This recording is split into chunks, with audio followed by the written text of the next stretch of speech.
Dans la longue histoire de Maserati, bien des chapitres furent mouvementés, mais il faut le reconnaître, rares ont été les modèles à n'avoir pas été entièrement conçus en interne, même si on se souvient de la Quattroporte 2 qui n'était autre qu'une Citroën SM recarrossée. La MC12 apparue en 2004 s'en inspira sur un point, l'art d'accommoder les restes. Mais quand les restes en question proviennent des cuisines de Maranello, même les gourmets les plus blasés ont du mal à snober le résultat.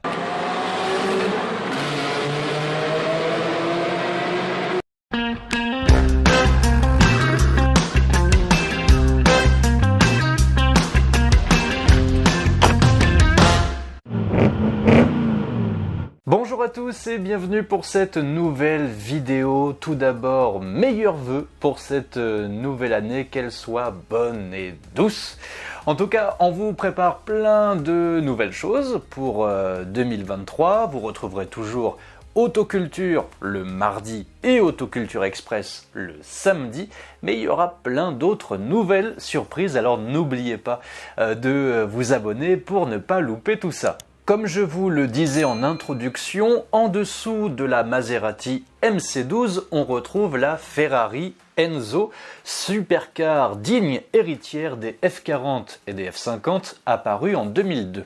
Rappelons qu'à cette époque, Ferrari a repris le contrôle de Maserati au sein de ce qui est encore le tout-puissant groupe Fiat. Le cheval cabré est censé aider la firme au trident à rationaliser son outil de production et à superviser le développement d'une nouvelle gamme. Objectif d'ailleurs atteint, avec notamment l'apparition de la 3200 GT, unanimement saluée, suivie par la plus belle des Quattroporte jamais conçues. En ce début de siècle, il n'est donc pas excessif de dire que Maserati a su encore une fois, se réinventer. Néanmoins, Maserati n'a pas fait que des voitures de route, mais il n'empêche que la dernière contribution en compétition de la marque remonte à 1967. Mais justement, quoi de mieux pour ratifier sa renaissance que de réinvestir les circuits ?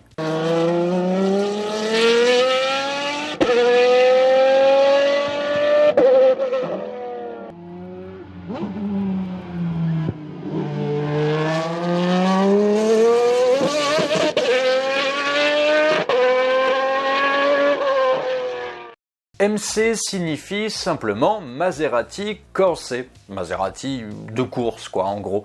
Et cet acronyme définit très bien la destination du projet. Il s'agit en toute simplicité de concevoir une bête de course pour déglinguer du chrono.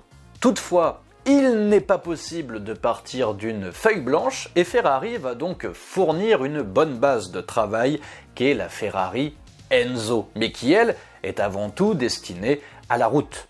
Mais nous parlons bien d'une base de travail, car les ingénieurs qui ont conçu la MC12 n'ont pas pris une Ferrari Enzo, enlevé le logo Ferrari et collé un logo Maserati, non.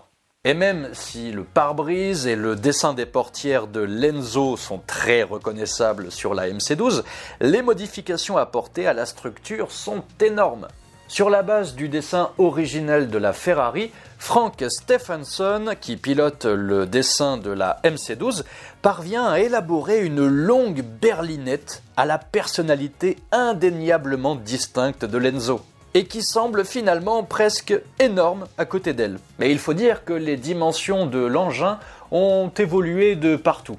L'empattement s'est allongé de 15 cm, par exemple, par rapport à l'Enzo, tandis que la longueur de la MC12 excède de 34 cm, celle de l'Enzo. Et cette inflation physique n'est pas là pour rien, puisque dictée par les contraintes d'une aérodynamique spécifiquement pensée pour la course. Et en plus, contrairement à l'Enzo, le toit de la Maserati est amovible, mais un petit peu comme sur une Citroën C3 pluriel, on ne peut pas emmener le toit avec soi.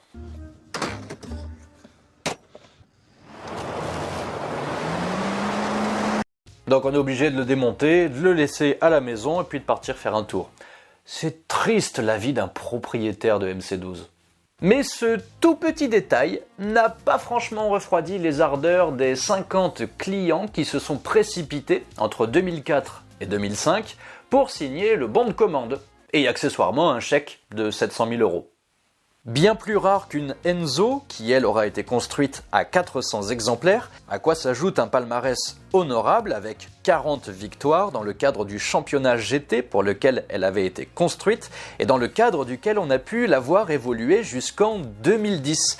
Et c'est certainement ce qui explique une cote toujours soutenue.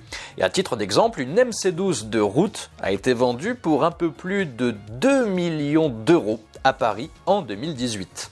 Alors bien sûr, et comme cela arrive toujours avec ce genre d'auto, la puissance hors norme et les performances stratosphériques qui époustouflèrent le public lors de sa présentation en 2004 se sont un petit peu banalisées.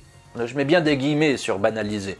Le V12 Ferrari développe ici 630 chevaux, c'est-à-dire 30 de moins que sur l'Enzo, mais ça ne lui empêche pas de revendiquer 330 km/h en vitesse de pointe et le 0 à 100 abattu en 3 secondes 7. Donc oui, je mets bien des guillemets sur banalisé parce que même 20 ans après, c'est quand même pas dégueu.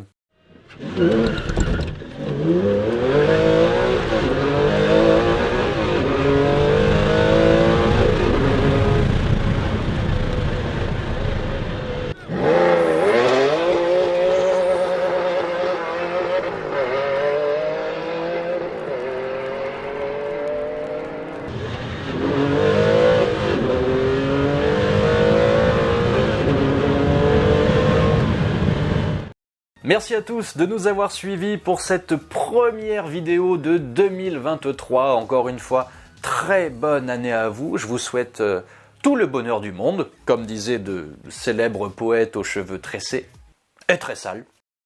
Vous pouvez bien sûr nous suivre sur tous les réseaux Instagram, Facebook et visiter notre site karjagger.com si jamais vous êtes à la recherche d'une auto de collection ou si vous en vendez une.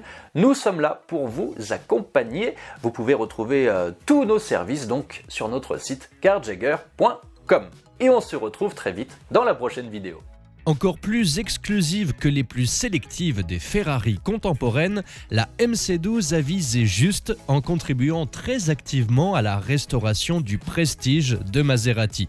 Opportune et définie avec compétence, avec elle, le Trident avait changé d'époque.